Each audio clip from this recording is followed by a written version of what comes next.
ఈరోజు గురువారం, ఎంతో పవిత్రమైన రోజు. ఈరోజు సాయిబాబా వారి యొక్క కథను విన్నా చదివిన జన్మజన్మల పాపాలు నశించి మోక్షాన్ని పొందుతారు. మహారాష్ట్రలో షిరిడి అనే ఒక చిన్న గ్రామం ఉంది. అప్పుడే తెల్లగా తెల్లవారుతుంది. సూర్యుడు తూర్పున ఉదయిస్తున్నాడు. మారుతి మందిరంలో పూలు కోసుకుని పూజ చేసుకునేందుకు ఇంటి నుంచి బయలుదేరింది ఒక వృద్ధురాలు. అడుగులో అడుగు వేసుకుని ఆమె మెల్లగా నడుస్తుంది. ఉదయిస్తున్న సూర్యుడిని ఆమె చూడాలి అని అనుకుంది. ఒక్కసారి తలెత్తి పైకి చూసింది. వేప చెట్టు మీదుగా ఉదయిస్తున్న సూర్యుడితో పాటు ఆ చెట్టు కింద ధ్యానంలో ఉండి సూర్యుడిలా వెలిగిపోతున్న ఒక యువకుడు ఆమెకు కనిపించాడు. కనిపించిన ఆ యువకుడికి 16 ఏళ్ల వయసు ఉంటుంది. తెల్లటి పొడగాటి కఫీని అతడు ధరించుకున్నాడు. తలకి టోపీలా రుమాలు చుట్టి ముడివేశాడు. భుజాన జోల వేలాడుతుంది. ఎడమవైపున సకట ఉంది. అతను ఎవరు అని పట్టి ఆమె చూసింది. ఈ ఊరివాడు కాదు, మరి ఎక్కడివాడు? ఎక్కడ పడితేనేం? ముస్లిం అయితే ఉండేందుకు మసీదు ఉంది, హిందూ అయితే ఉండేందుకు మారుతి మందిరం ఉంది. అక్కడ ఉండకుండా ఈ వేప చెట్టు కింద ఉన్నాడేంటో. పాపం బాబు అని పిలవబోయింది. అయితే ఆ మాట బాబు కాస్త బాబా అని ఆమె నోటి వెంట వెలువడింది. బాబా అంటే తండ్రి అని అర్థం. ఇంతలో బాబా కళ్ళు తెరిచాడు. కరుణతో ఆమెను చూశాడు. చల్లగా అనిపించింది. ఆమె మీ పేరేమిటి అని అడిగింది. అందుకు బాబావారు నవ్వారు. పేరడిగితే నవ్వుతావేమిటి? మీ పేరేంటి అని ఆమె రెట్టించింది. నువ్వు ఏ పేరుతో పిలిస్తే నేను ఆ పేరుతోనే పలుకుతాను అని అన్నాడు బాబావారు. ఆమె నవ్వుతూ మాటకారివే అని అంది. తరువాత నీది ఏ ఊరు అని అడగగా అన్నీ నా ఊర్లే అని అన్నాడు బాబావారు. అందుకు సమాధానంగా ఆకాశాన్ని చూపించాడు. బాబా అల్లా మాలిక్ అన్నాడు. వేప చెట్టు కింద చూడముచ్చటగా ఒక కుర్రవాడు కనిపించాడు. అతనితో పాటు ఆ ముసలావిడ కూడా కనిపించడంతో దారిన పోతున్న వారందరూ చుట్టుమూగారు. ఏమిటి అవ్వా, అతను ఎవరు అని అడిగారు. అల్లా మాలిక్ అని ఆమె చెప్పింది. ఆకాశాన్ని చూపించింది. ఆమె నవ్వుతూ చూశాడు బాబా. ఇంతలో కళ్ళు మూసుకొని ధ్యానంలో మునిగిపోయాడు. పదండి వృద్ధురాలితో పాటు అంతా అక్కడి నుంచి వెళ్లిపోయాడు. ధ్యాన ముద్రలో బాబా అక్కడే మిగిలిపోయాడు. పగలు రాత్రి లేదు, ఎప్పుడూ బాబా ధ్యానిస్తూనే కనిపించేవాడు. పలకరించినా వినిపించుకునేవాడు కాదు. ఎండకు ఎండి వానకు తడిచి చలికి వణికిపోతూ కూడా బాబావారు ధ్యానంలో నిమగ్నమై ఉండేవారు. ఎక్కడి నుంచి వచ్చాడో కూడా ఎవరికి తెలియదు, ఎవరి బిడ్డో తెలియదు. అహర్నిశలు ఆకలి మాటే మర్చిపోయి అలా కూర్చునే అతను ఉంటాడు. అయ్యో అని ఊరు గ్రామస్తులు అనుకున్నారు. జారిపడ్డారు. ఇంత అన్నాన్ని తెచ్చి పెట్టారు. కళ్ళు తెరిచినప్పుడు చూస్తాడు అని ఆశ, ఆకలి వేసినప్పుడు తింటాడులే అని ఆశ. అయితే బాబా కళ్ళు తెరవడం, వారిని చూడడం జరిగినా ఎన్నడూ వాటిని పట్టించుకోలేదు. తినాలి అనే ధ్యాస ఉండేది కాదు బాబావారికి. అన్నాన్ని, రొట్టెలను చీమలు పట్టేవి. ఒక్కసారి కుక్కలు పిల్లలు పీక్కొని తినేవి. అప్పుడు బాబావారు పట్టించుకునేవాడు. వాటిని సర్ది చెప్పేవాడు. అవి తినగా మిగిలినది తిని కృతజ్ఞతగా వాటిని చూసేవాడు. ప్రేమగా వాటిని నిమిరేవాడు. షిరిడీ ఆలయాల్లో ఖండోబా ఆలయం చెప్పుకోదగినది. వీరభద్రుడు గ్రామదేవత ఖండోబాగా వెలిశాడని అందరూ చెబుతారు. అక్కడి పూజారి మహల్సాపతి ఖండోబాకి పరమ భక్తుడు. అతనికి బాబా గురించి ఖండోబాని అడిగి తెలుసుకోవాలి అని అనిపించింది. ఖండోబా జాతర జరుగుతుంది. డప్పుల దరువులతో షిరిడి మారుమోగుతుంది. పిల్లలు పెద్దలు గుంపులుగా ఉన్నారు. పాటలు పాడుతూ ఆనందిస్తున్నారు. ఖండోబా ఆవహించారేమో. గణాచారి ఊగిపోసాగాడు. ఊగిపోతున్న గణాచారిని అందరూ ప్రశ్నించారు. భూత భవిష్యత్తు వర్తమానాలను అడిగి తెలుసుకుంటున్నారు. ఇదే సరైన సమయం. ఈ బాబా ఎవరన్నది ఇప్పుడు తెలిసిపోతుంది అని అనుకున్నాడు మహల్సాపతి. అలా అనుకుని గణాచారి కాళ్ళు కడిగాడు. అతనికి ధూపం వేసి ఇలా అడిగాడు. వేప చెట్టు కింద ధ్యానం చేసుకుంటున్నాడే ఒక కుర్రవాడు, అతను ఎవరు అని అడిగాడు.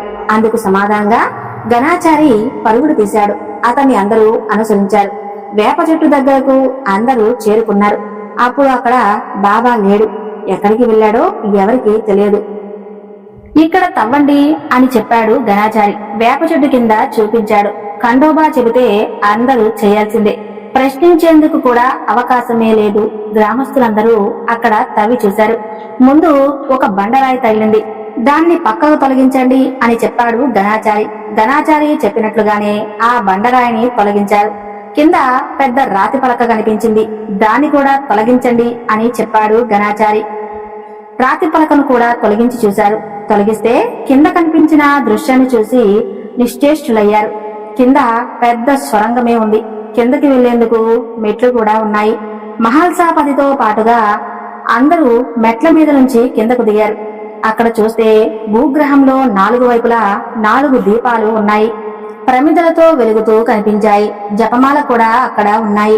అప్రయత్నంగానే చేతులు జోడించారు అందరూ. అంతలో అక్కడికి ఎక్కడి నుంచి వచ్చాడో బాబా పరుగు పరుగున వచ్చాడు. ఎవరు ఎవరు ఇదంతా చేసింది ఎవరు అని అడిగాడు. గణాచారి దగ్గర నుంచి సమాధానం లేదు. అతను స్పృహ కోల్పోయాడు. అంతటికి తనే కారణమని మహల్సాపతి కూడా చెప్పలేకపోయాడు. అతను కూడా భయపడ్డాడు. ప్రజలు కూడా తలదించుకుని నిలబడ్డారు. ఇది నా గురుస్థానం, ఎంతో పవిత్రమైనది. బంద్ కరో అంటే మూసేయండి అని అరిచాడు బాబావారు. తర్వాత సొరంగాన్ని మూసివేశారు. రాతి పలక మీద బండరాయిని యథాతథంగా నిలిపి అక్కడ ఉంచారు. వేప చెట్టు కింద ఇంత పెద్ద సొరంగమా? ఎప్పుడు తవ్వారు? ఎవరు తీశారు? దీనిని తన గురుస్థానం అంటున్నాడు బాబా. అంటే బాబాకి గురువు ఎవరో ఉండి ఉంటారు. అయితే ఆ గురువు ఎవరు? అసలు ఇంతకీ ఈ బాబా ఎవరు? బాబాని ప్రజలందరూ గుచ్చి గుచ్చి ప్రశ్నించారు. మహల్సాపతి కూడా పదే పదే ఈ ప్రశ్ననే అడిగాడు. అన్నిటికీ బాబా సమాధానం ఒక్కటే, అల్లా మాలిక్ అన్నాడు. ఆ రాత్రి ఎలాగో గడిచిపోయింది. మరుసటి రోజు తెల్లవారింది. వేప చెట్టు కింద బాబా లేడు. ఏమైపోయాడో ఎవరికి అంతు చిక్కలేదు. ఈ సంఘటన 1854లో జరిగింది. ఆ తర్వాత 3 ఏళ్లు గడిచిపోయాయి. ఈ 3 ఏళ్ల కాలంలో షిరిడీలో బాబా దర్శనమే లేదు. ఎవరికి అతను కనిపించలేదు. ఎక్కడున్నాడో ఏమైపోయాడో విచారించి విచారించి తర్వాత అందరూ అనుకున్నారు బాబానే పూర్తిగా మర్చిపోయారు. అతని పేరు చాంద్ పాటిల్ గా డబ్బున్నవాడు దుర్గంలో నివసిస్తూ ఉన్నాడు. ఔరంగాబాద్కు వెళ్తూ వెళ్తూ తన గుర్రాన్ని అతను పోగొట్టుకున్నాడు. దాని పేరు బిజిలి. 2 నెలలుగా అది కనిపించడం లేదు. రాత్రి పగలు దాని కోసం వెతుకుతున్నాడు. అతను ఎంత వెతికినా ఫలితం దక్కలేదు. జనుని భుజం మీద గుచ్చుకుని మరీ వెతుకుతున్నాడు. దొరుకుతుంది అనే ఆశ. బిజిలి కనిపించి తీరుతుంది అనే అతన్ని గట్టి నమ్మకం. ఆ నమ్మకంతోనే గంగా తీరానికి అతను చేరుకున్నాడు. అక్కడ మామిడి తోటలోనికి ప్రవేశించాడు. బిజిలీ కోసం అటు ఇటు చూస్తూ నడవడం మొదలు పెట్టాడు. ఒక మామిడి చెట్టు కింద బాబావారు కూర్చుని కనిపించాడు. అతనికి తలకి గుడ్డ చుట్టుకుని ఉంది. మాసిన కఫీతో కనిపించాడు బాబా. అతను ఒక ఫకీరులా ఉన్నాడు. అయినా బాబా ముఖం మాత్రం వెలిగిపోతుంది. చూస్తున్న కొద్దీ చూడ ముచ్చటగా ఉంది. అప్రయత్నంగానే అతను చేతులు జోడించాడు. అంటే చాంద్ పటేల్ బాబాకి నమస్కరించాడు. బాబా ఆవో పటేల్ ఆవో అని అన్నాడు.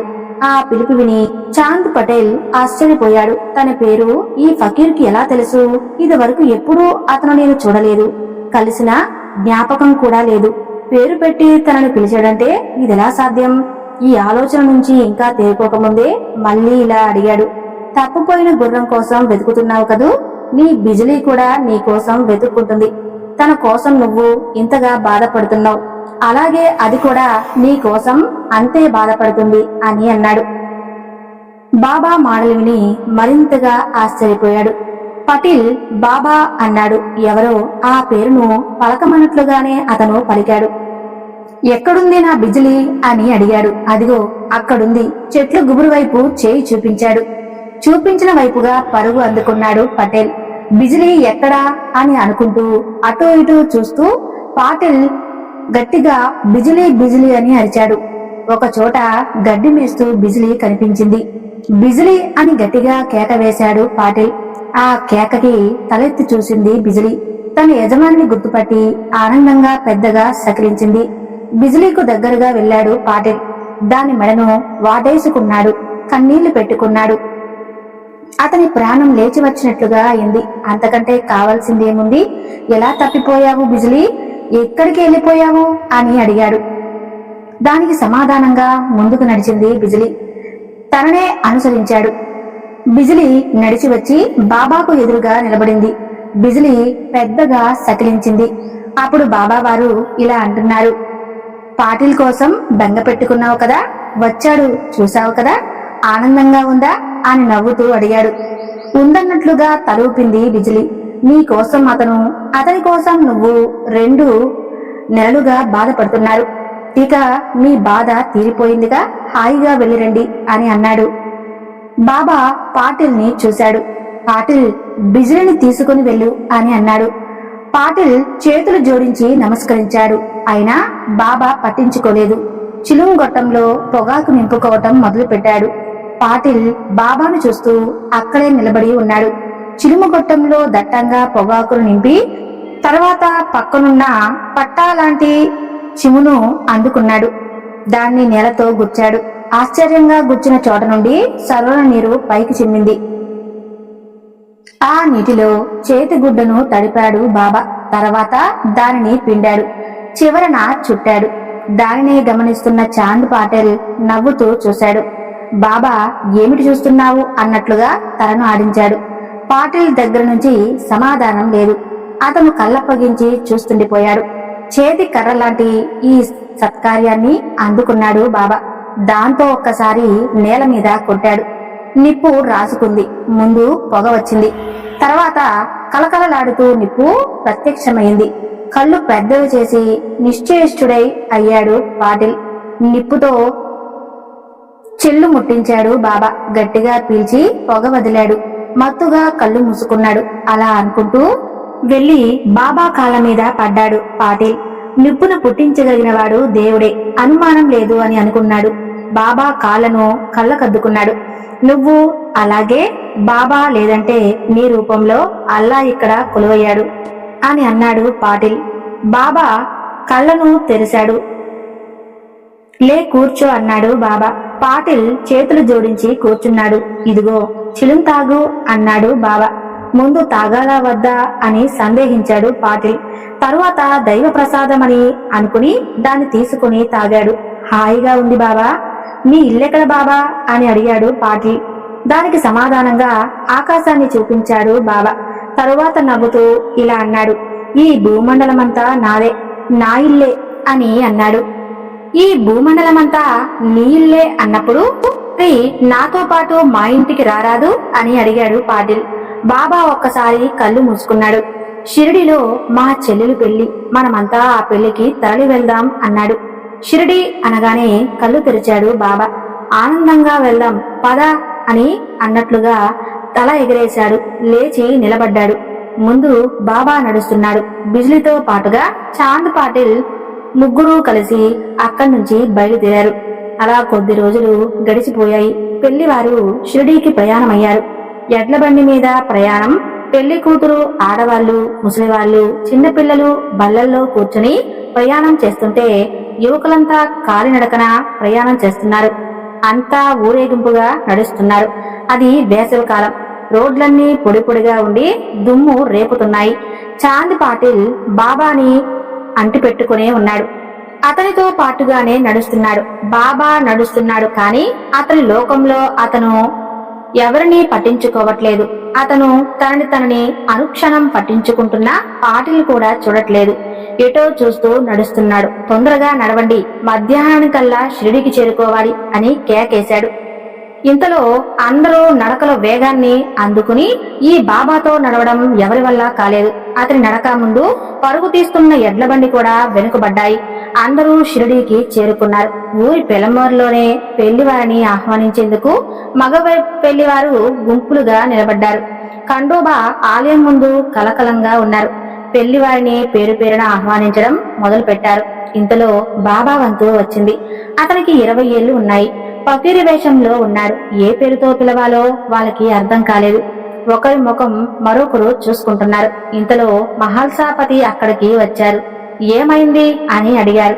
సమస్య గురించి వివరంగా చెప్పారు. ఓ అదా అని అన్నాడు మహల్సాపతి. ఒక్కసారి బాబాని చూశాడు. ఎక్కడో ఎప్పుడో అతన్ని చూసిన జ్ఞాపకం వచ్చింది. ఆ జ్ఞాపకంతో పాటు తనని ఆకర్షిస్తున్న ఆ కళ్ళను చూశాడు మహల్సాపతి. ఒకేసారి సూర్య చంద్రులను చూస్తున్నట్లుగా అనిపించింది. ఆ వెలుగుల్ని తట్టుకోలేకపోయాడు. చేతుల్ని కళ్ళకు అడ్డం పెట్టుకున్నాడు. తర్వాత అవే చేతులని జోడించాడు. ఆవో సాయి ఆవో అని అన్నాడు. అతనిని ఆహ్వానించారు. షిరిడిలో సాయిబాబా పాదాన్ని మోపాడు. అప్పుడు భూమి అంతా పులకించిపోయింది. చాంద్ పాటిల్ చెల్లెలు పెళ్లి అవ్వడంతో బంధుమిత్రులందరూ సపరివారముగా అందరూ దూరంగా వెళ్లిపోయారు. సాయిబాబా మాత్రం షిరిడిలోనే ఉండిపోయారు. 5.5 అడుగుల ఎత్తు, పచ్చగా పసుపు రంగులో ఉండేవాడు. బాబా అటు లావు కాదు, ఇటు సన్నం కాదు, చూడ ముచ్చటగా ఉండేవాడు. కళ్ళు నీలి రంగులో ఉండి వెలుగులినుతూ ఉండేవి. ఆ కళ్ళల్లోకి చూసి తల తిప్పుకోవడం కష్టంగా ఉండేది. ముక్కు పుటాలు చాలా పెద్దవి, శ్వాస మీద ధ్యాసకు అనువుగా ఉండేవి. తన నివాసంగా మళ్లీ వేప చెట్టుని ఎన్నుకున్నాడు బాబా. ఆ చెట్టు కిందనే రాత్రి పగలు ధ్యానం చేస్తూ కూర్చునేవాడు. మంత్రబద్ధుల మల్సాపతి అతని దగ్గరికయ్యాడు. రోజులో ఏదో ఒక సమయంలో మహల్సాపతి వచ్చి బాబా దర్శనం చేసుకునేవాడు. చెట్టు కింద బాబా లేడంటే పక్కనే ఒక అడవిలో ఉన్నట్లే. అడవిలో గుబురు పొదల మధ్య, తుప్పల మధ్య బాబా తిరుగుతూ కనిపించేవాడు. అందరికీ అక్కడ పువ్వులను చూసి పొంగిపోతూ అతను తీగలను ఆనందించేవాడు. వాటితోనే సంభాషించేవాడు. కష్ట సుఖాలను అడిగి తెలుసుకునేవాడు. అదంతా చూసిన ప్రజలు బాబాని పిచ్చి పక్కీరు అని అనుకునేవారు, నవ్వుకునేవారు. అందరూ అదే భావనతో ఉండేవారు. బాబా పిచ్చి పకీరు కాదని, గొప్పవాడు అని చెప్పేందుకు, వారిని నమ్మించేందుకు నానా యాతనాలు పడ్డాడు మల్సాపతి. మనిషితో మనిషి మాట్లాడటం గొప్ప కాదు, మనిషి మొక్కలతో మాట్లాడటం గొప్ప, జంతువులతో మాట్లాడటం ఇంకా గొప్ప. బాబానే పిచ్చివాడు అని అనద్దు.